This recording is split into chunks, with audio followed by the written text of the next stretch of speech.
Now, my next guest's best known for her work on the stage and screen, but now Kathryn O'Reilly's launching her writing career. The Call the Midwife star's debut play, Scrooge, opens at Battersea Theatre's 503 this week, telling the story of a dysfunctional friendship of two 30-something Londoners. I'm very pleased to say Kathryn joins London Live News this afternoon. Kathryn, very good to have you with us. Thank you. Binge drinking, promiscuity, violence against women, all at the heart of this. What inspired you to write this play? Well, originally it grew out of a poem that I'd written for myself and Eloise Joseph, who's actually in Scrooge, and it was about these two girls out on the pull looking for guys, what they want in guys, a bit saucy, a bit crude, and I just thought about developing it into a play, and as I developed it into a play, it got darker and darker, and these things just started to come out.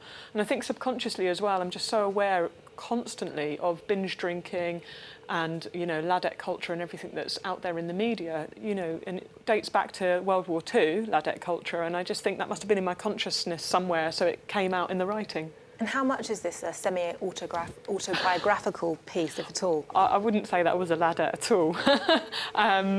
I used to go out clubbing, obviously, when I was younger with my friends and do a bit of drinking, but no, it's a story about the two girls and the situation that they're in. And touching on the issues at the heart of this, but give us a flavour of the storyline. So you've got two girls there, Luce and Charlene. They're bone-deep soulmates, absolute friends. They work together, they go out together, they're codependent.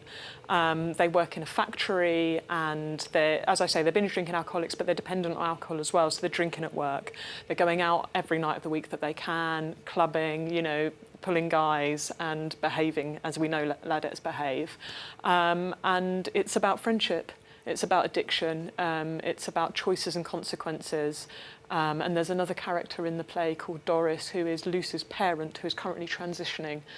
So it's, you know, very reflective of the, you know, modern society that we live in. There's another character called Paolo, who's a fellow factory worker who's recently been promoted. So I'm looking at gender roles within the play as well. And I understand that when you wrote this play, it was initially with you starring in it as well. Why did you decide to take a step back? Well, when we did the final reading of the play, after the reading, because I was helping out on producing the reading and we were making changes to the writing up until the last minute, I was just a bit sort of stunned by it all, and I thought it was far too much for me to do, and I wanted to step back and enjoy it as a writer and have that experience as a writer. So stepped back and recast, and we got Samantha Robinson.